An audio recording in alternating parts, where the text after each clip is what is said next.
In this video, we will be discussing about Union Legislature, that is the Parliament. നമ്മുടെ union ഗവൺമെൻറ്റിൻ്റെ legislative ഓർഗനാണ് parliament എന്ന് പറയുന്നത്. അത് Indian കോൺസ്റ്റിറ്റ്യൂഷൻ്റെ article 79 പ്രകാരം constitute ചെയ്തതാണ്. So parliament is A highest law making body in India. അതുപോലെ നമ്മുടെ പാർലമെൻറ്റിൻ്റെ source of power എന്ന് പറയുന്നത് കോൺസ്റ്റിറ്റ്യൂഷൻ ഓഫ് ഇന്ത്യ ആണ്. ഇന്ത്യൻ പാർലമെൻറ്റ് നമുക്ക് 3 പാർട്ടായിട്ട് പറയാം: the president, council of States, the house of people. ഇതിൽ കൗൺസിൽ ഓഫ് സ്റ്റേറ്റ് എന്ന് പറയുന്നത് രാജ്യസഭയും ഹൗസ് ഓഫ് ദ പീപ്പിൾ എന്ന് പറയുന്നത് ലോക്സഭയുമാണ്.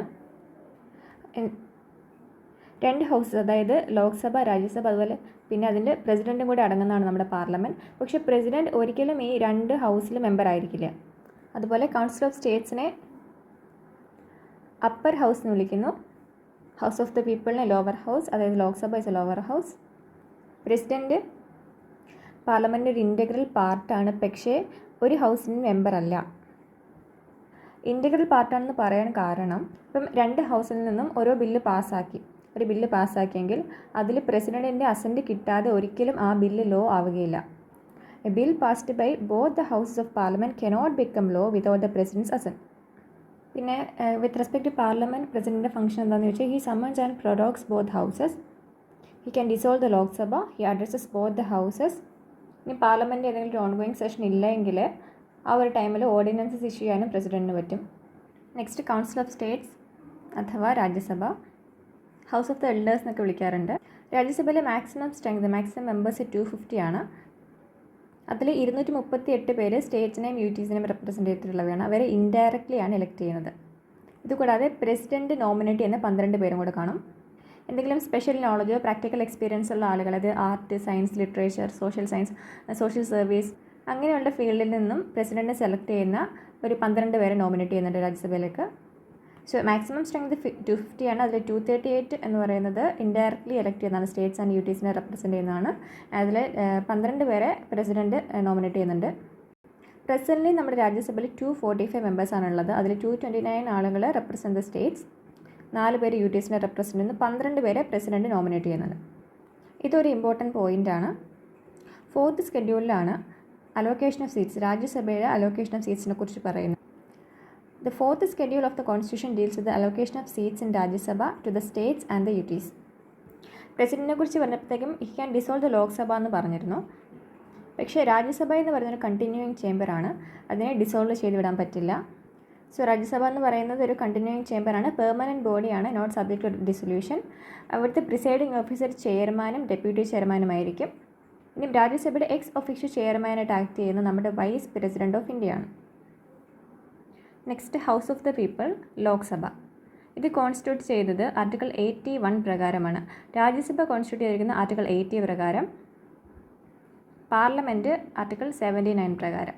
ഇതിനെ ലോവർ ഹൗസ് എന്നും ദ ഫസ്റ്റ് ചേംബർ എന്നും അതുപോലെ പോപ്പുലർ ഹൗസ് എന്നൊക്കെ പറയാറുണ്ട്. Maximum strength is fixed at 552. അതിൽ 530 പേര് സ്റ്റേറ്റിനെ റെപ്രസെൻ്റ് ചെയ്യുന്നവരാണ്. അത് ഡയറക്റ്റ് ഇലക്ഷൻ വഴിയാണ് ഇവരെ സെലക്ട് ചെയ്യുന്നത്, ഇലക്ട് ചെയ്യുന്നത്. 20 പേര് യൂട്ടീസിനെ റെപ്രസെൻ്റ് ചെയ്യുന്നു. മുൻപ് 2 പേര് പ്രസിഡൻറ്റ് ആംഗ്ലോ ഇന്ത്യൻ കമ്മ്യൂണിറ്റിയിൽ നിന്ന് നോമിനേറ്റ് ചെയ്യുമായിരുന്നു. പക്ഷേ 104th കോൺസ്റ്റിറ്റ്യൂഷൻ അമെൻഡ്മെൻറ്റ് വന്നു 2019 ആൻഡ് ഈ പ്രാക്ടീസ് ഇപ്പോൾ ഡിസ്കണ്ടിന്യൂ ചെയ്തു. പ്രസൻ്റ്ലി ലോക്സഭയിൽ 545 മെമ്പേഴ്സ് ഉണ്ട്. 530 from the states, 13 from the UTs and 2 Anglo Indian members.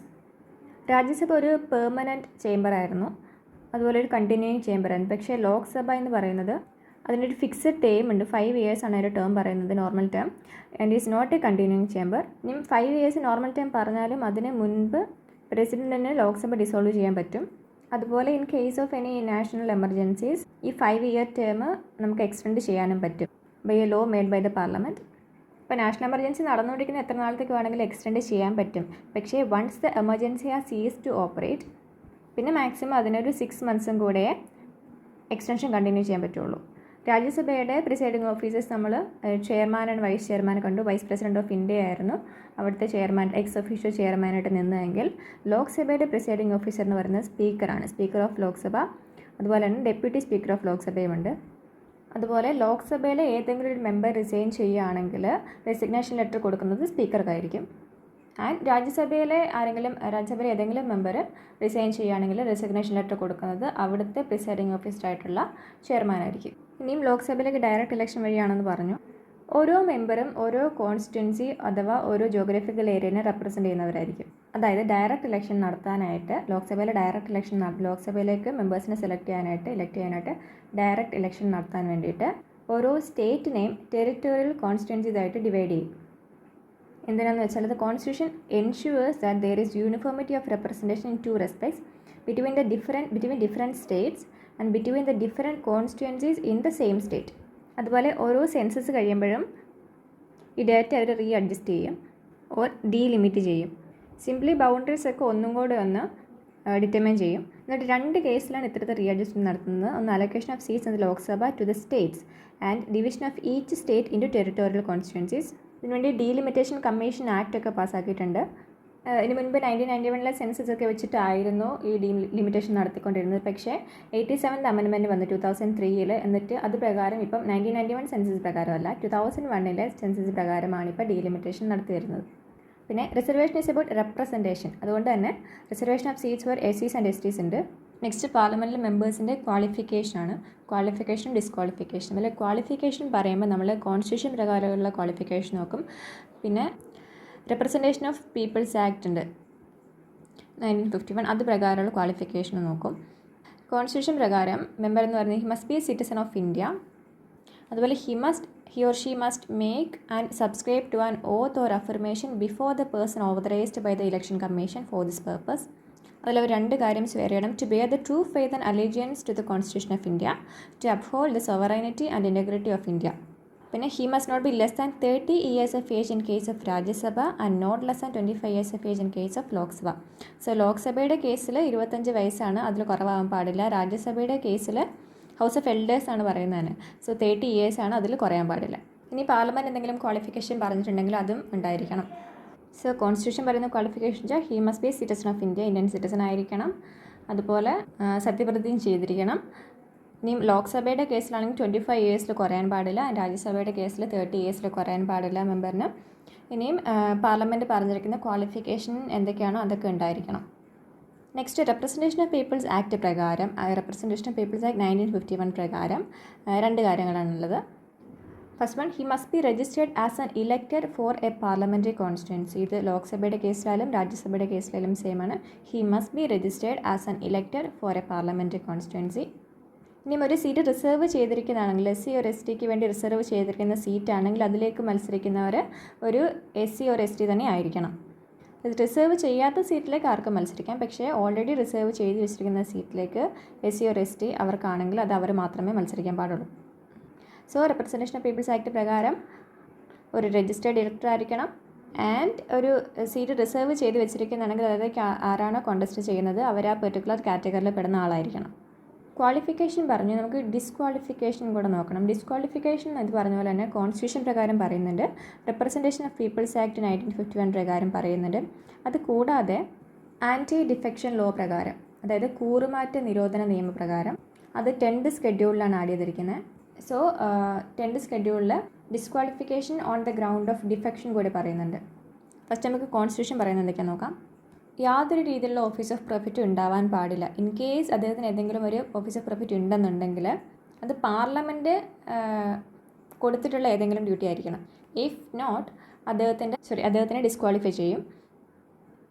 Next, if he is of unsound mind and stand so declared by a court, if he is an undischarged insolvent. ഇനി നമ്മളിവിടെ single സിറ്റിസൺഷിപ്പാണ് follow ചെയ്യുന്നത്. ഇദ്ദേഹം Indian citizen അല്ല എങ്കിൽ അഥവാ ഏതെങ്കിലും ഒരു foreign നേഷൻ്റെ citizenship voluntarily acquire ചെയ്തിട്ടുണ്ടെങ്കിൽ ഓട്ടോമാറ്റിക്കായിട്ട് നമ്മുടെ ഇവിടുത്തെ സിറ്റിസൺഷിപ്പ് ക്യാൻസൽ ആയിപ്പോകും അദ്ദേഹത്തിൻ്റെ. അതുപോലെ സിറ്റിസൺഷിപ്പിനെ ബാധിക്കുന്ന എന്തെങ്കിലും പ്രശ്നം ഉണ്ടെങ്കിൽ അദ്ദേഹത്തിനെ ഡിസ്ക്വാളിഫൈ ചെയ്യും.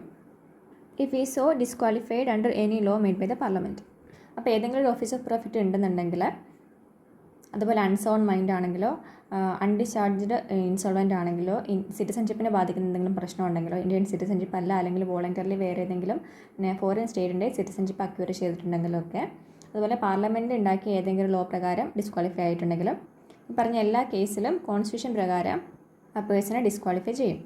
Next, representation of people's act 1951 പ്രകാരം he must not have been found guilty of certain election offences or corrupt practices in the election. ഏതെങ്കിലുമൊക്കെ രീതിയിൽ കറപ്റ്റ് പ്രാക്ടീസസിൽ ഇൻവോൾവ് ആണെങ്കിൽ പിന്നെ എന്തെങ്കിലും ഒരു ഒഫൻസ് ചെയ്തിട്ട് 2 അതിലധികം വർഷത്തേക്ക് ഇംപ്രിസൺമെൻറ്റ് കിട്ടിയിട്ടുണ്ടെങ്കിൽ ആ വ്യക്തിയെ ഡിസ്ക്വാളിഫൈ ചെയ്യും.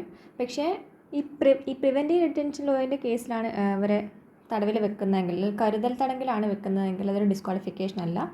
പക്ഷേ 2 അതിലധികം വർഷത്തേക്ക് എന്തെങ്കിലും ഒരു ഒഫൻസ് ചെയ്തിട്ട് ഇംപ്രിസൺമെൻറ്റ് കിട്ടിയിട്ടുണ്ടെങ്കിൽ 2 or more years ഇംപ്രിസൺമെൻറ്റ് കിട്ടിയിട്ടുണ്ടെങ്കിൽ ഡിസ്ക്വാളിഫൈ ആകും. പിന്നെ ഇലക്ഷനിൽ പാർട്ടിസിപ്പേറ്റ് ചെയ്യുമ്പോഴത്തേക്കും കോൺടെസ്റ്റ് ചെയ്യുന്ന ടൈമിൽ ഒരു അഫിഡവിറ്റ് ഫയൽ ചെയ്യേണ്ടി വരും. അതിൽ അവരുടെ ക്രിമിനൽ റെക്കോർഡും അതുപോലെ തന്നെ അസറ്റ് ആൻഡ് ലയബിലിറ്റീസും എഡ്യൂക്കേഷൻ ക്വാളിഫിക്കേഷൻ ഇതൊക്കെ സബ്മിറ്റ് ചെയ്യേണ്ടതാണ്. ഇലക്ഷൻ എക്സ്പെൻസസ് ഒക്കെ പറഞ്ഞ ടൈമിനുള്ളിൽ ലോഡ് ചെയ്തിരിക്കണം.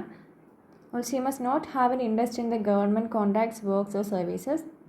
He must not be a director or a managing agent nor hold an office of profit in a corporation in which government has at least 25% share. അതുപോലെ എന്തെങ്കിലും ഒരു corruption practice കൊണ്ട് ഒരു സ്റ്റേറ്റിനോട് ഡിസ്ലോയൽറ്റി കാണിച്ചിട്ടൊക്കെ government സർവീസിൽ നിന്നും അതിനെ പിരിച്ചു വിട്ടതാണെങ്കിൽ ഡിസ്ക്വാളിഫൈ ചെയ്യും. പിന്നെ ബ്രൈബറിയുടെ കേസായാലും എന്തെങ്കിലും 2 ഡിഫറെൻറ്റ് ഗ്രൂപ്പ്സിനിടയ്ക്കുള്ള ഒരു എൻമിറ്റി പ്രൊമോട്ട് ഒക്കെ ചെയ്യുകയാണെങ്കിൽ ഡിസ്ക്വാളിഫൈ ചെയ്യും. പിന്നെ ഏതെങ്കിലും ഒരു social crime like untouchability, sati, dowry കൊടുക്കുക, അതുപോലുള്ള എന്തെങ്കിലും ഒരു സോഷ്യൽ ക്രൈം പ്രീച്ച് ചെയ്യുകയോ അതിനെ പ്രാക്ടീസ് ചെയ്യുകയോ ചെയ്തിട്ട് അത് പിടിച്ച് അതിനെ പണിഷ് ചെയ്ത ആളാണെങ്കിലും അതിനെ ഡിസ്ക്വാളിഫൈ ചെയ്യും. അപ്പോൾ യാതൊരു രീതിയിലുള്ള കറപ്ഷൻ പാടില്ല. സോഷ്യൽ ക്രൈം ഏതൊക്കെ സതി, അൺടച്ചബിലിറ്റി, ഡൗറി കൊടുക്കാം, അതുപോലെയുള്ള സോഷ്യൽ ക്രൈം അത് പ്രീച്ച് ചെയ്യാനും പ്രാക്ടീസ് ചെയ്യുന്ന രീതിയിൽ പണിഷ് ചെയ്തിട്ടുണ്ടെങ്കിൽ ഡിസ്ക്വാളിഫൈ ചെയ്യും. സ്റ്റേറ്റിനെതിരെ ലോയൽറ്റി എപ്പോഴെങ്കിലും കാണിച്ചിട്ടുണ്ടെങ്കിലോ ഗവൺമെൻറ് സർവീസിൽ നിന്നും ഡിസ്മിസ് ചെയ്തിട്ടുണ്ടെങ്കിലോ ഡിസ്ക്വാളിഫൈ ചെയ്യാറുണ്ട്. പിന്നെ ബ്രൈബറിയുടെ കേസിലും എൻമിറ്റി പ്രൊമോട്ട് ചെയ്യുന്ന കേസിലായാലും പിന്നെ ഏതെങ്കിലും ഒരു ഓഫീസ് ഓഫ് പ്രോഫിറ്റ് ഹോൾഡ് ചെയ്യുകയാണെങ്കിൽ എസ്പെഷ്യലി ഗവൺമെൻറ് 25% ഷെയർ ഉള്ള ഒരു കോർപ്പറേഷനിലൊക്കെ ഒരു ഓഫീസ് ഓഫ് പ്രോഫിറ്റ് ഉണ്ടെങ്കിൽ പിന്നെ 2 or more ഇയറിലേക്ക് ഇംപ്രിസൺ ചെയ്ത ആളായിരിക്കാൻ പാടില്ല. ഇലക്ഷൻ എക്സ്പെൻസസ് ഒക്കെ പ്രോപ്പർ ടൈമിൽ ലോഡ് ചെയ്യണം. അതുപോലെ തന്നെ ഗവൺമെൻറ് കോൺട്രാക്ട്സിലും വർക്ക്സിലും സർവീസസിലൊന്നും ഒരു ഇൻട്രസ്റ്റ് ഉണ്ടാകാൻ പാടില്ല. അതാണ് റെപ്രസെൻറ്റേഷൻ ഓഫ് പീപ്പിൾ ആക്ട് പ്രകാരമുള്ള disqualification. Moving on, ground of defection പ്രകാരം എന്തൊക്കെയാണ് ഡിസ്ക്വാളിഫിക്കേഷൻ പറയുന്നത് നോക്കാം. 10th ഷെഡ്യൂളിലാണ് ഇത് പറയുന്നത്. ഇതെന്ന് വെച്ചാൽ ഏതെങ്കിലും ഒരു പാർട്ടിയുടെ ഇതിൽ നിന്നിട്ട് മത്സരിച്ച് ജയിച്ചു, എന്നിട്ട് ജയിച്ചതിന് ശേഷം ആ പാർട്ടിയിലുള്ള മെമ്പർഷിപ്പ് രാജിവെച്ചു, ഓർ ആ പാർട്ടി പറയുന്നതിനെതിരായിട്ട് എന്തെങ്കിലും ഇപ്പോൾ വോട്ടിംഗ് ഒക്കെ നടക്കുമ്പോൾ വോട്ടിങ്ങിൽ നിന്ന് വിട്ടു നിൽക്കുകയോ പാർട്ടി പറയുന്നതിനെതിരായിട്ട് വോട്ട് ചെയ്യുകയാണെങ്കിൽ ആ വ്യക്തിക്ക് സഭയിലുള്ള അംഗത്വം നഷ്ടപ്പെടും. സിംപ്ലി കൂറുമാറുകയാണെങ്കിൽ തൻ്റെ പാർട്ടി പറഞ്ഞതിനെതിരായിട്ട് എന്തെങ്കിലും ചെയ്ത് കൂറുമാറുകയാണെങ്കിൽ സഭയിലുള്ള ഏത് ഹൗസാണോ അവിടുത്തെ മെമ്പർഷിപ്പ് നഷ്ടപ്പെടും. സോ ഇൻ കേസ് ലോക്സഭയിലാണ് ഇഷ്യൂ നടന്നതെങ്കിൽ അതിനെക്കുറിച്ച് ഡിസൈഡ് ചെയ്യുന്നത് ഫൈനൽ ഡിസിഷൻ ലോക്സഭ സ്പീക്കറിലായിരിക്കും. ഇപ്പോൾ രാജ്യസഭയുടെ അംഗമാണ് ഇത്തരത്തിൽ എന്തെങ്കിലും ചെയ്തതെങ്കിൽ അതിനെക്കുറിച്ച് ഫൈനൽ ഡിസിഷൻ എടുക്കുന്നത് രാജ്യസഭ ചെയർമാനായിരിക്കും, പ്രസിഡൻ്റ് അല്ല. ഏതാണ് ഹൗസ് അവിടുത്തെ പ്രിസൈഡിംഗ് ഓഫീസർ ആയിരിക്കും ഇതിനെക്കുറിച്ചുള്ള ഫൈനൽ ഡിസിഷൻ എടുക്കുന്നത്, not by the president of India. Anti defection law വെച്ചിട്ടുള്ളതാണെങ്കിൽ അവിടെ ഏതാണോ പ്രിസൈഡിംഗ് ഓഫീസർ അവരായിരിക്കും തീരുമാനം എടുക്കുക, ഫൈനൽ ഡിസിഷൻ എടുക്കുക. പക്ഷേ ഇനിയും ഇപ്പോൾ കോൺസ്റ്റിറ്റ്യൂഷൻ പ്രകാരമുള്ളതോ റെപ്രസെൻറ്റേഷൻ ഓഫ് പീപ്പിൾസ് ആക്ട് പ്രകാരമുള്ള ഡിസ്ക്വാളിഫിക്കേഷൻ്റെ കേസിൽ എന്തെങ്കിലും ഒരു ക്വസ്റ്റ്യൻ നിലവിൽ വരികയാണെങ്കിൽ അവിടെ ഫൈനൽ ഡിസിഷൻ പ്രസിഡൻറ്റിൻ്റെ ആയിരിക്കും. പ്രസിഡന്റ് അപ്പോൾ എന്ത് ചെയ്യും, ഇലക്ഷൻ കമ്മീഷൻ്റെ ഒക്കെ ഒപ്പീനിയൻ എടുത്തിട്ടാണ് ഫൈനൽ ഡിസിഷൻ എടുക്കുക.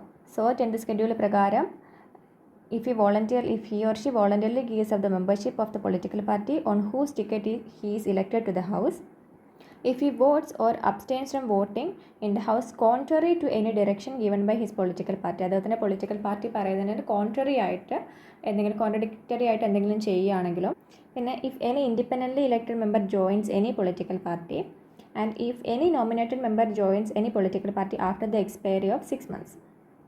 ഇതിലെല്ലാം തന്നെ 10th ഷെഡ്യൂളിൽ ആൻറ്റി ഡിഫെക്ഷൻ ലോ പ്രകാരം കൂറുമാറ്റ നിരോധന നിയമപ്രകാരം ആ വ്യക്തിയെ ഡിസ്ക്വാളിഫൈ ചെയ്യും. നെക്സ്റ്റ്, സ്പീക്കറാണ് നമ്മുടെ ലോക്സഭയുടെ പ്രിസൈഡിംഗ് ഓഫീസർ. അദ്ദേഹത്തെ ലോക്സഭയിൽ മെമ്പേഴ്സിൽ നിന്ന് തന്നെ സെലക്ട് ചെയ്തെടുക്കുന്നതാണ്. ഇനിയും ലോക്സഭ ഡിസോൾവ് ചെയ്ത് കഴിഞ്ഞാലും അടുത്ത ലോക്സഭ പുതിയതായിട്ട് ഇലക്ട് ചെയ്ത് വരുന്നത് വരെ ഇത് നിലവിലുള്ള ലോക്സഭാ സ്പീക്കർ തൻ്റെ പദവിയിൽ തുടരും. ഇതിന് മുൻപ് അദ്ദേഹത്തിൻ്റെ ഓഫീസ് വെക്കേറ്റ് ചെയ്യുകയാണെങ്കിൽ ഒന്നുകിൽ അദ്ദേഹം ലോക്സഭ മെമ്പർ എന്നുള്ള പൊസിഷൻ ആ ഒരു മെമ്പർഷിപ്പ് തന്നെ നിർത്തിയിട്ടുണ്ടായിരിക്കണം, പിന്നെ അല്ലെങ്കിൽ റിസൈൻ ചെയ്യണം. ഡെപ്യൂട്ടി സ്പീക്കർക്ക് ലോക്സഭാ സ്പീക്കർ റിസൈൻ ചെയ്യുമ്പം തൻ്റെ റെസിഗ്നേഷൻ ലെറ്റർ ഡെപ്യൂട്ടി സ്പീക്കർക്കാണ് പ്രൊവൈഡ് ചെയ്യുന്നത്. അത്തരത്തിൽ ഡെപ്യൂട്ടി സ്പീക്കർക്ക് ഒരു റെസിഗ്നേഷൻ ലെറ്റർ കൊടുത്തിട്ട് റിസൈൻ ചെയ്തിട്ടുണ്ടായിരിക്കണം. അതും അല്ലെങ്കിൽ ലോക്സഭ മെമ്പേഴ്സ് ബാക്കി മെമ്പേഴ്സ് എല്ലാം കൂടെ ചേർന്നിട്ട് ഒരു റെസൊല്യൂഷൻ പാസ്സാക്കി അദ്ദേഹത്തിന് മൂവ് ചെയ്യാനായിട്ടുള്ള അവിടെയും 14 days അഡ്വാൻസ് നോട്ടീസ് കൊടുത്തിട്ടാണ് റെസൊല്യൂഷൻ പാസ്സാക്കുന്നത്. പിന്നെ സ്പീക്കർ എന്ന് പറയുന്നത് head of the ലോക്സഭയാണ്.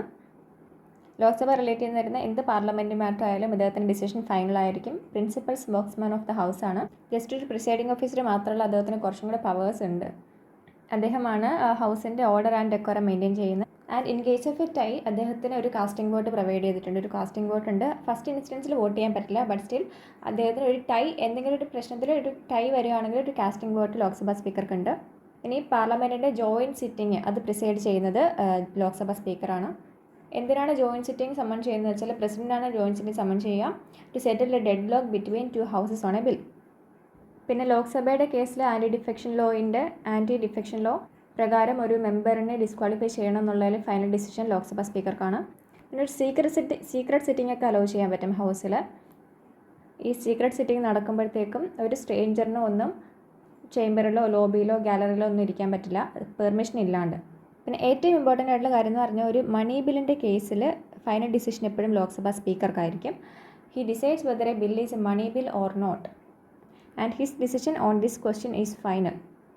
And when the money bill is transmitted to the Rajya Sabha for recommendation and presented to the President for assent, the Speaker endorses on the bill his certificate that it is a money bill. പിന്നെ parliament function പ്രോപ്പറായി നടക്കാനായിട്ട് ഒരുപാട് parliamentary committees ഉണ്ട്.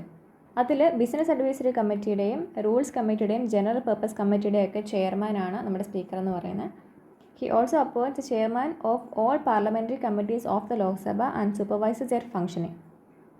Deputy സ്പീക്കറിനെയും മെമ്പേഴ്സിൽ നിന്ന് തന്നെ elect ചെയ്തെടുക്കുന്നതാണ്. സ്പീക്കറിൻ്റെ ഇലക്ഷൻ കഴിഞ്ഞിട്ട് ഡെപ്യൂട്ടി സ്പീക്കറിനെ ഇലക്ട് ചെയ്യും. അത് സ്പീക്കർ ഡിസൈഡ് ചെയ്യുന്ന ഒരു ഡേറ്റിലാണ് ഇത്തരത്തിൻ്റെ ഡെപ്യൂട്ടി സ്പീക്കറിൻ്റെ ഇലക്ഷൻ നടക്കുക. Like the speaker, deputy speaker remains in the office usually during the life of the Lok Sabha.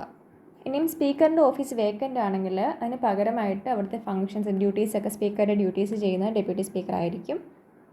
Vacant ആണെങ്കിൽ അതുപോലെ തന്നെ ആബ്സെൻ്റ് ആണെങ്കിലും സ്പീക്കർ ആബ്സെൻ്റ് ആണെങ്കിലും ഇത്തരത്തിൽ ഡ്യൂട്ടീസ് ചെയ്യാറുണ്ട്. In both cases he assumes all the powers of the speaker. അപ്പോൾ അങ്ങനെ വരുമ്പോഴത്തേക്കും ഒരു ജോയിൻറ്റ് സിറ്റിംഗ് വരികയാണെങ്കിൽ ഇൻ കേസ് സ്പീക്കർ ആബ്സെൻ്റ് ആണെന്നുണ്ടെങ്കിൽ അല്ലെങ്കിൽ സ്പീക്കറിൻ്റെ ഓഫീസ് വേക്കൻ്റ് ആണെങ്കിൽ അവിടെ സെഷൻ പ്രിസൈഡ് ചെയ്യുന്നത് ഡെപ്യൂട്ടി സ്പീക്കർ ആയിരിക്കും. ഡെപ്യൂട്ടി സ്പീക്കർ പക്ഷേ ഒരു സബോർഡിനേറ്റ് ആയിട്ടല്ല വർക്ക് ചെയ്യുന്നത്, സ്പീക്കറിൻ്റെ സബോർഡിനേറ്റ് അല്ല. He is directly responsible to the house.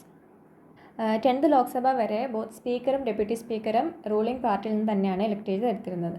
പക്ഷേ 11th ലോക്സഭയ്ക്ക് ശേഷം സ്പീക്കറിനെ റൂളിംഗ് പാർട്ടിയിൽ നിന്ന് എലക്ട് ചെയ്യുന്നു. Deputy speaker main opposition party ഏതാണ് അതിൽ നിന്നാണ് ഡെപ്യൂട്ടി സ്പീക്കറിനെ എലക്ട് ചെയ്തെടുക്കുന്നത്. ഇനി ഡെപ്യൂട്ടി സ്പീക്കറോ ആബ്സെൻ്റ് ആണെങ്കിൽ അതിന് പകരം ഹൗസിലെ കാര്യങ്ങൾ നടത്താൻ സെഷൻ പ്രിസൈഡ് ഓവർ ചെയ്യാനായിട്ടും കുറച്ച് ചെയർപേഴ്സൺസിനെ എലക്ട് ചെയ്ത് വെച്ചിട്ടുണ്ട്. എലക്ട് ചെയ്തല്ല, സ്പീക്കർ തന്നെ നോമിനേറ്റ് ചെയ്ത് വെച്ചിട്ടുണ്ട്. The speaker nominates from amongst the members a panel of not more than 10 chairpersons. ഒരു പുതിയ ലോക്സഭ ഇലക്ട് ചെയ്ത് വരുന്നത് വരെ പഴയ സ്പീക്കർ കണ്ടിന്യൂ ചെയ്യുമെന്ന് പറഞ്ഞായിരുന്നു. The speaker of the last Lok Sabha vacates his office immediately before the first meeting of the newly elected Lok Sabha. Elect ചെയ്ത് കഴിഞ്ഞിട്ട് ഫസ്റ്റ് മീറ്റിങ്ങിന് മുൻപ് വെക്കേറ്റ് ചെയ്യും. ആ ഒരു ടൈമിൽ പ്രസിഡൻറ്റ് എന്ത് ചെയ്യുന്നത് വെച്ചാൽ പ്രസിഡൻറ്റ് അവിടുത്തെ ഒരു ലോക്സഭയിലെ മെമ്പറിനെ തന്നെ ഒരു സ്പീക്കർ പ്രോട്ടൈം സ്പീക്കറിനെ അപ്പോയിൻറ്റ് ചെയ്യും. യൂഷ്വലി അവിടുത്തെ സീനിയർ മോസ്റ്റ് മെമ്പർ ആരോ അദ്ദേഹത്തിനെ ആയിരിക്കും പ്രസിഡൻറ്റ് ഇത്തരത്തിൽ പ്രോട്ടൈം സ്പീക്കറായിട്ട് അപ്പോയിൻറ്റ് ചെയ്യുന്നത്. And president himself administers oath to the speaker pro tem. അപ്പം ന്യൂലി ഇലക്റ്റഡ് ലോക്സഭയുടെ ഫസ്റ്റ് സിറ്റിംഗ് പ്രിസൈഡ് ഓവർ ചെയ്യുന്നത് പ്രോട്ടൈം സ്പീക്കർ ആയിരിക്കും. ഇദ്ദേഹത്തിൻ്റെ ഡ്യൂട്ടി എന്ന് പറയുന്നത് ഈ പുതിയ മെമ്പേഴ്സിനൊക്കെ ഓത്ത് അഡ്മിനിസ്റ്റർ ചെയ്ത് കൊടുക്കുക, പിന്നെ ന്യൂ സ്പീക്കറിൻ്റെ ഇലക്ഷൻ നടത്തുക. ഇതാണ് പ്രോട്ടം സ്പീക്കറിൻ്റെ ഡ്യൂട്ടി എന്ന് പറയുന്നത്. ആൻഡ് ന്യൂ സ്പീക്കറിനെ എപ്പോൾ ഇലക്ട് ചെയ്യുന്നു അത് കഴിഞ്ഞിട്ട് ഉടനെ തന്നെ ആ ഒരു സെക്കൻഡിൽ തന്നെ speaker pro tem ceases to exist. ഇതെന്ന് പറയുന്ന ഒരു ടെമ്പററി ഓഫീസാണ്. ജസ്റ്റ് ഒരു ഫ്യൂ ഡേയ്സിലേക്ക് മാത്രം പുതിയ ഒരു സ്പീക്കറിനെ ഇലക്ട് ചെയ്തെടുക്കുന്ന വരെ മാത്രമേ ഇദ്ദേഹത്തിൻ്റെ ഓഫീസ് ഉണ്ടാവുള്ളൂ. നെക്സ്റ്റ് രാജ്യസഭയുടെ കേസാണ് ചെയർമാൻ. അപ്പോൾ രാജ്യസഭയുടെ പ്രിസൈഡിംഗ് ഓഫീസർ എന്ന് പറഞ്ഞ ചെയർമാനാണ്.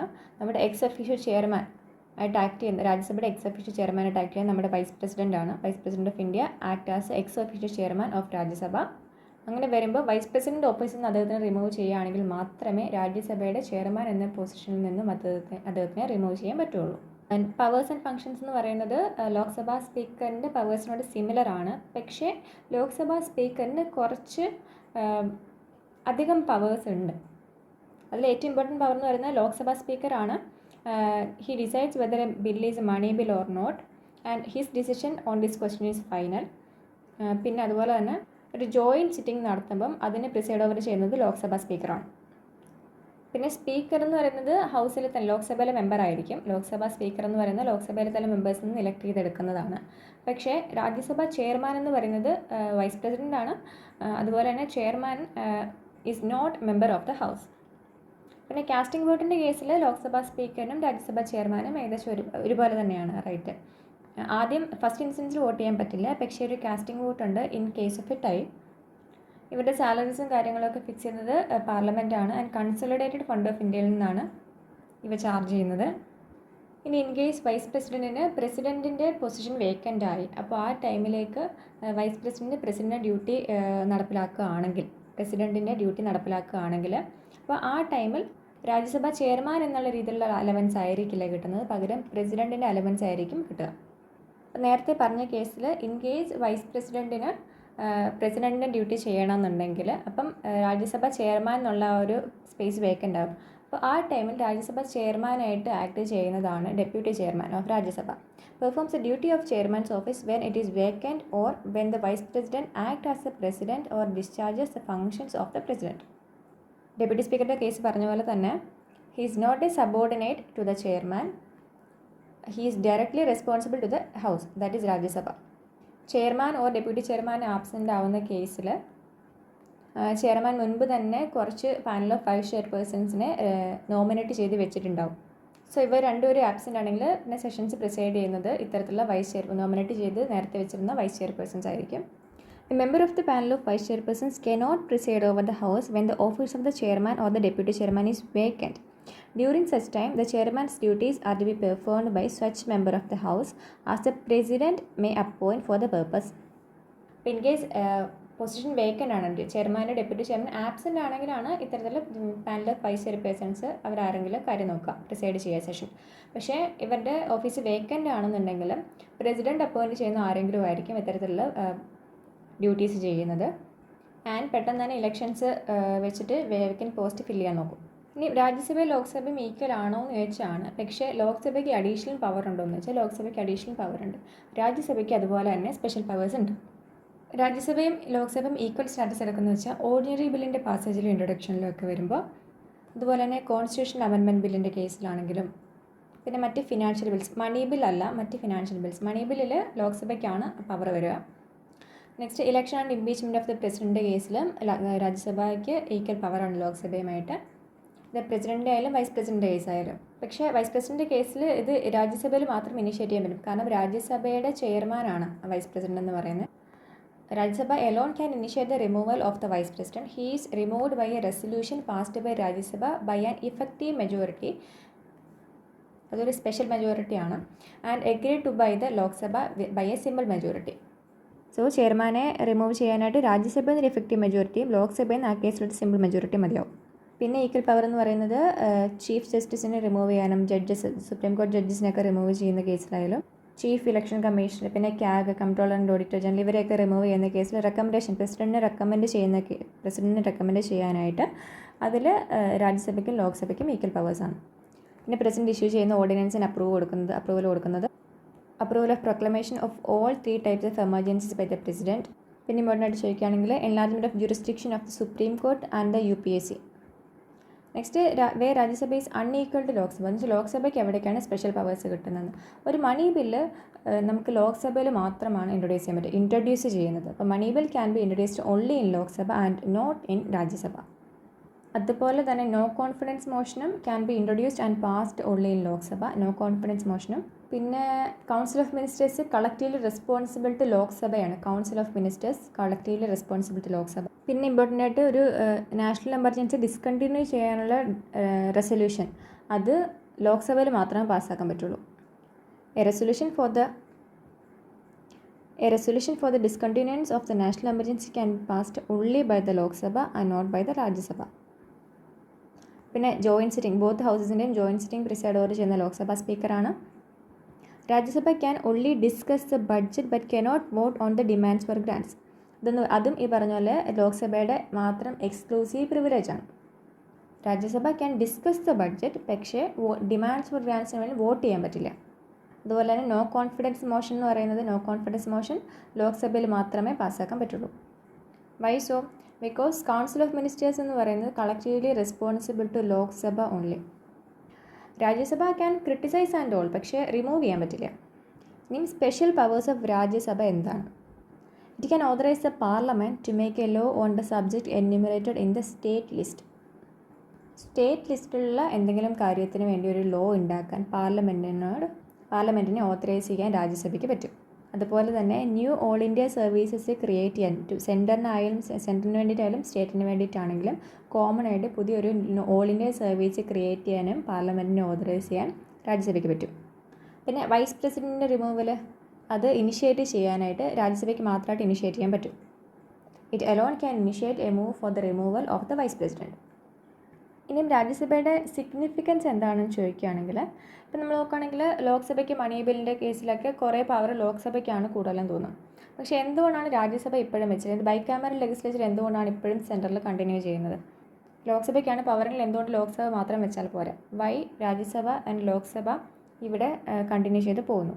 Rajya Sabha checks the hasty, defective, careless and ill-considered legislation made by the Lok Sabha by making provision of revision and thought. അതുപോലെ തന്നെ പ്രസിഡൻറ്റ് 12 പേഴ്സൺസിനെ, 12 ഇമ്പോർട്ടൻറ്റ് മെമ്പേഴ്സിനെ നോമിനേറ്റ് ചെയ്യുന്നുണ്ട്, amongst persons having special knowledge and practical experience. So ഇത്തരത്തിൽ ആളുകളിനെ eminent പ്രൊഫഷൻസിനെ select ചെയ്തിട്ട് nominate ചെയ്ത് വെക്കുന്നുണ്ട്. So it facilitates giving representation to the eminent professionals and experts who cannot face direct election. The president nominates 12 such persons to the Rajya Sabha. ലോക്സഭയിൽ അത്തരത്തിലൊന്നുമില്ല, അവിടെ direct ഇലക്ഷനാണ്. ആൻഡ് 2 ആംഗ്ലോ ഇന്ത്യൻസിനെ നോമിനേറ്റ് ചെയ്യുന്നുണ്ടായിരുന്നു, ഇപ്പോൾ ആ പ്രൊവിഷൻ നിലവിലില്ല. പിന്നെ രാജ്യസഭ ശരിക്കും അത് ഇന്ത്യൻ ഫെഡറേഷൻ്റെ യൂണിറ്റിനെയാണ് റെപ്രസെൻ്റ് ചെയ്യുന്നത്. അത് ഫെഡറൽ ക്യാരക്ടറാണ് കാണിക്കുന്നത്. It maintains a federal equilibrium by protecting the interest of the states against the undue interference of the centre. ഇനി ജോയിൻറ്റ് സിറ്റിങ്ങിൻ്റെ പ്രൊവിഷൻ പറഞ്ഞത് അത് ഓർഡിനറി ബിൽസിനും ഫിനാൻഷ്യൽ ബിൽസിനും മാത്രമേ ഉള്ളൂ. മണി ബിൽസിനും കോൺസ്റ്റിറ്റ്യൂഷണൽ അമെൻമെൻറ്റ് ബിൽസിനും വേണ്ടിയിട്ട് ഒരു ടൈ വരികയാണെങ്കിൽ അവിടെ ജോയിൻറ്റ് സിറ്റിംഗ് വെക്കത്തില്ല.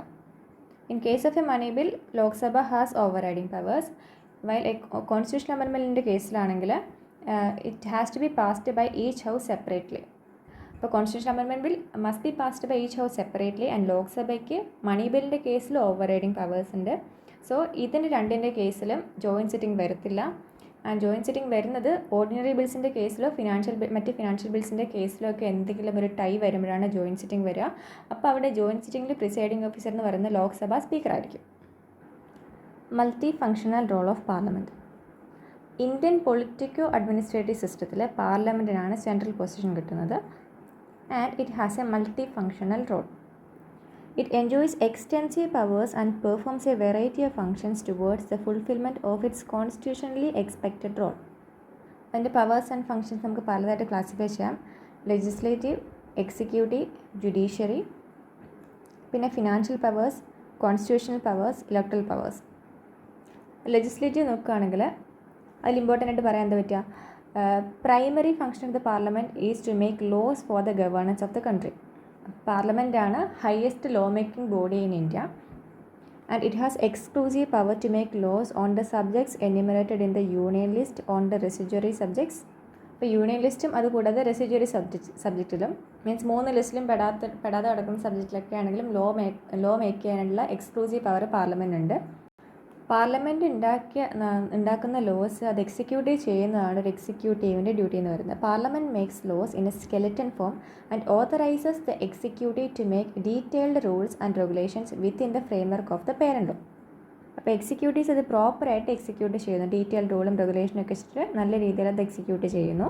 അതിൻ്റെ സ്കെലറ്റൽ ഫോമിൽ ഉണ്ടാക്കിയെടുക്കുന്നതെന്ന് പറഞ്ഞാൽ പാർലമെൻറ്റ് തന്നെ ആയിരിക്കും.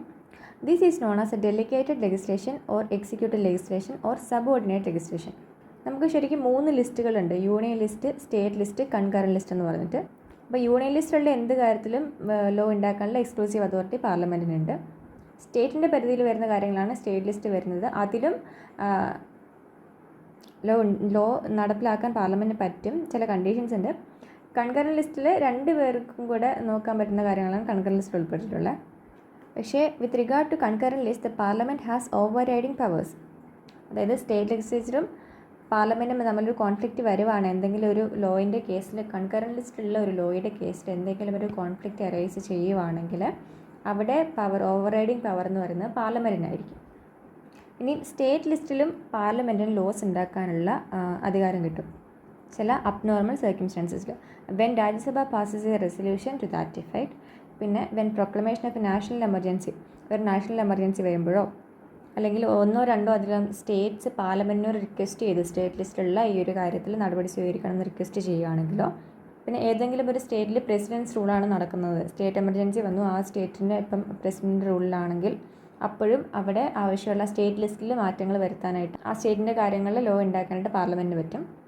പിന്നെ when necessary to give effect to the international agreements, treaties and conventions, ഒരു ഇൻ്റർനാഷണൽ എഗ്രിമെൻറ്റ്സിനെ റിലേറ്റ് ചെയ്ത് വരുന്ന എന്തെങ്കിലും പ്രൊവിഷൻസ് ആ ഒരു സ്റ്റേറ്റ് ലിസ്റ്റിൽ അടങ്ങിയിട്ടുണ്ടെങ്കിൽ അവിടെയും പാർലമെൻറ്റിന് ആവശ്യമുള്ള സമയത്ത് ലോ നടപ്പിലാക്കാൻ പറ്റും. അപ്പം ലെജിസ്ലേറ്റീവിനകത്ത് പറഞ്ഞ ഫുള്ള് ലോ റിലേറ്റഡ് ആണ്. പാർലമെൻറ്റ് എന്തായാലും എക്സ്ക്ലൂസീവ് അതോറിറ്റി ഉണ്ട് യൂണിയൻ ലിസ്റ്റിൽ ലോ ഉണ്ടാക്കാനായിട്ട്. അതുപോലെ കൺകറൻറ്റ് ലിസ്റ്റിൽ ഓവർ റൈഡിങ് പവേഴ്സ് ഉണ്ട്. സ്റ്റേറ്റ് ലിസ്റ്റിൽ ചില പ്രത്യേക സർക്കംസ്റ്റാൻസസിൽ ലോ ഉണ്ടാക്കാനായിട്ട് പാർലമെൻറ്റിന് പറ്റും. Next executive powers and functions ആണ്. The constitution of India establishes a parliamentary form of government in which the executive is responsible to the parliament for its policies and acts. Parliament supervises the activities of the executive with the help of its committees like the Committee on Government Assurance, Committee on Subordinate Legislation, Committee on Petitions. ഇതുപോലുള്ള കമ്മിറ്റീസൊക്കെ വെച്ചിട്ട് executive നടപ്പിലാക്കുന്ന എക്സിക്യൂട്ടീവ്സിൻ്റെ ആക്ഷൻസിനെയൊക്കെ supervise ചെയ്യാനായിട്ട് parliament പറ്റും. So executive relate ചെയ്ത് വരുന്ന എന്തോ അതെല്ലാം parliament executive പവേഴ്സായിട്ട് നമുക്ക് എഴുതാം. The ministers are collectively responsible to the parliament in general and to Lok Sabha in particular. Council of Ministers collectively responsible to Lok Sabhയാണ്. അതായത് എക്സിക്യൂട്ടീവ്സ് എല്ലാം തന്നെ ലോക്സഭയോട് റെസ്പോൺസിബിൾ ആണ്. അപ്പോൾ അത് പാർലമെൻ്റ് ഒരു executive പവറായി. The Council of Ministers can be removed from the office by Lok Sabha by passing a no confidence motion. Judicial powers നോക്കാം. Judicial powers and functions. It can impeach the president for the violation of the constitution. അപ്പോൾ constitution violate ചെയ്യുകയാണെങ്കിൽ പ്രസിഡന്റിനെ impeach ചെയ്യാനായിട്ട് പാർലമെൻറ്റിന് പറ്റും. അതുപോലെ തന്നെ vice പ്രസിഡന്റിനെ റിമൂവ് ചെയ്യാൻ പറ്റും. It can recommend the removal of judge including chief justice of the supreme court and the high courts. പിന്നെ ചീഫ് ഇലക്ഷൻ കമ്മീഷണർ, പിന്നെ ക്യാഗ്, ഇവരെയൊക്കെ റിമൂവ് ചെയ്യാനായിട്ട് പ്രസിഡന്റിനോട് റെക്കമെൻഡ് ചെയ്യാനായിട്ട് പാർലമെൻറ്റിന് പറ്റും. It can punish its members for outsiders for the breach of its privileges or its contempt. ഇതൊക്കെ parliament judicial പവേഴ്സാണ്. Next financial powers and functions. No tax can be levied or collected and no expenditure can be inquired by the executive except under the authority and with the approval of the parliament. പാർലമെൻറ്റിൻ്റെ അപ്രൂവലോ parliament authority ഇല്ലാണ്ട് യാതൊരു തരത്തിലുള്ള ടാക്സും collect ചെയ്യാനും പറ്റുകയില്ല. And also no expenditure can be inquired by the executive. പിന്നെ budget പാർലമെൻറ്റിലാണ് പ്രസൻറ്റ് ചെയ്യുന്നത്. The budget is placed before the parliament for its approval. പിന്നെ ഗവൺമെൻറ് സ്പെൻഡിങ് എത്രയാണ്, എന്തൊക്കെയാണ്, എന്തിനൊക്കെയാണെന്നുള്ളത് scrutinises government spending and financial performance with the help of its financial committees.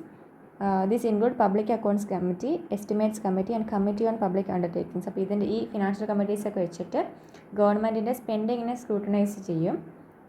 അപ്പോൾ ഏതൊക്കെയാണ് financial committees പറയുന്നത്? Public accounts committee, estimates committee and committee on public undertakings. They bring out the cases of illegal, irregular and unauthorized improper usage and wastage and extravagance in public expenditure. അപ്പോൾ financial മാറ്റേഴ്സിൽ എക്സിക്യൂട്ടീവ്സിന് മേലെ പാർലമെൻറ്റിനുള്ള control നമുക്ക് 2 രീതിയിൽ പറയാം. ഒന്ന് budgetary control, പിന്നെ post budgetary control. Budgetary control പറയുമ്പോൾ control before the appropriation of grants through the enactment of the budget. ഇനി പോസ്റ്റ് ബഡ്ജറ്ററി ആകുമ്പോഴത്തേക്കും അത് ഈ ഗ്രാൻറ്റ്സിൻ്റെ അപ്രോപ്രിയേഷൻ കൺട്രോൾ ചെയ്യുന്നത് എങ്ങനെയായിരിക്കും? 3 കമ്മിറ്റീസ് വെച്ചിട്ട് ഫിനാൻഷ്യൽ കമ്മിറ്റീസ് യൂസ് ചെയ്തിട്ട് എന്നിട്ട് അവരെന്ത് ചെയ്യും? ഗവൺമെൻറ് സ്പെൻഡിങ്ങിനെ സ്ക്രൂട്ടനൈസ് ചെയ്യും ആൻഡ് ഫിനാൻഷ്യൽ പെർഫോമൻസ് നോക്കും. ഏതൊക്കെ കമ്മിറ്റീസ് വെച്ചിട്ടാണ്? Public accounts committee, estimates committee and committee on public undertaking. ഇനി കോൺസ്റ്റിറ്റ്യൂഷണൽ പവേഴ്സ് ആൻഡ് ഫങ്ഷൻസ്. പാർലമെൻറ്റിന് കോൺസ്റ്റിറ്റ്യൂഷൻ അമെൻഡ് ചെയ്യാനുള്ള പവേഴ്സ് ഉണ്ട്. The parliament is vested with the powers to amend the constitution by way of addition, variation or repeal of any provision. ഏതൊരു provision ആയാലും ഒന്നെങ്കിൽ ഒരു provision പുതിയതായിട്ട് add ചെയ്യാം, അല്ലെങ്കിൽ ചേഞ്ചസ് വരുത്താം, അല്ലെങ്കിൽ റിപ്പീൽ ചെയ്ത് കളയാം. സോ 3 രീതിയിലാണ് കോൺസ്റ്റിറ്റ്യൂഷൻ അമെൻഡ് ചെയ്യാൻ പാർലമെൻറ്റിന് പറ്റുക. By simple majority, by special majority ഇനി മൂന്നാമത്തെ എന്താ by special majority but with the consent of half of all the state legislatures. പക്ഷേ അങ്ങ് തോന്നിയ പോലെ അമെൻഡ് ചെയ്യാൻ പറ്റില്ല പാർലമെൻറ്റിന് കോൺസ്റ്റിറ്റ്യൂഷനെ. എന്താണ് ബേസിക് സ്ട്രക്ചർ ഓഫ് ദ കോൺസ്റ്റിറ്റ്യൂഷനെ ബാധിക്കാത്ത രീതിയിൽ വേണം അമെൻഡ് ചെയ്യാൻ. The constitutional power of the parliament is not unlimited. It is subject to the basic structure of the constitution. In other words, the parliament can amend any provision of the constitution except the basic features of the constitution. Next, electoral powers and functions.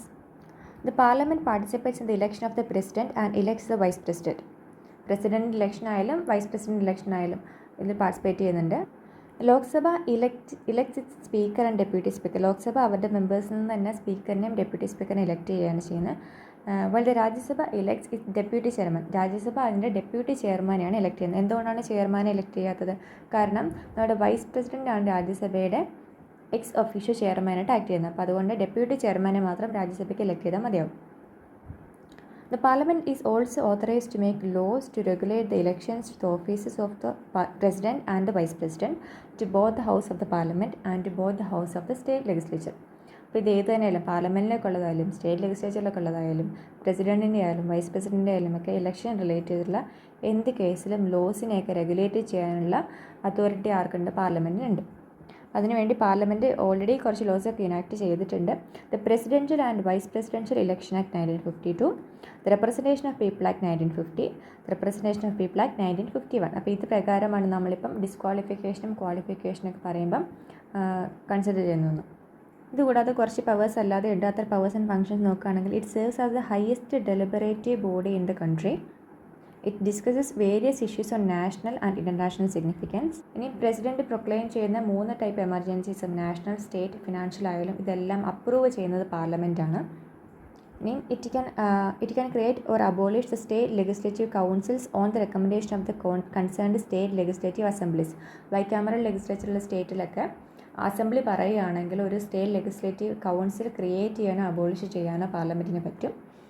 When it can increase or decrease the area, alter the boundaries and change the names of states of the Indian Union. അതായത് പാർലമെൻറ്റിന് അതിൻ്റെ ഇഷ്ടത്തിനനുസരിച്ച് parliament can redraw the political map of India according to its will. ഇപ്പോൾ Indian യൂണിയനിൽ വരുന്ന ഏതൊരു സ്റ്റേറ്റിൻ്റെ ആയാലും ബൗണ്ടറീസ് ഓൾട്ടർ ചെയ്യാം, ഏരിയ ഡിക്രീസ് ചെയ്യുകയോ ഇൻക്രീസ് ചെയ്യുകയോ ചെയ്യാം, അല്ലെങ്കിൽ അതിൻ്റെ പേര് തന്നെ മാറ്റാനായിട്ട് പാർലമെൻറ്റിന് അധികാരമുണ്ട്. പിന്നെ അതുകൂടാതെ it can regulate the organisation and jurisdiction of the supreme court and the high കോർട്ട്സ് and can establish A common high court four 2 or more States. അപ്പോൾ ഒന്നില്ലെങ്കിൽ സുപ്രീം കോർട്ടിൻ്റെയോ ഹൈക്കോർട്ടിൻ്റെയോ ജുറിസ്ഡിക്ഷനുള്ള റെഗുലേഷൻസ് വരുത്താം, അതിൻ്റെ അധികാര പരിധി തീരുമാനിക്കാം. അതുപോലെ തന്നെ ഒരു കോമൺ ഹൈക്കോർട്ട് 1-2 സ്റ്റേറ്റ്സിന് 2-3 സ്റ്റേറ്റ്സിനായിട്ട് ഒരു കോമൺ ഹൈക്കോർട്ടൊക്കെ വെക്കാനും പാർലമെൻറ്റിന് പറ്റും. അപ്പോൾ ഇത്രയാണ് multi functional role of parliament.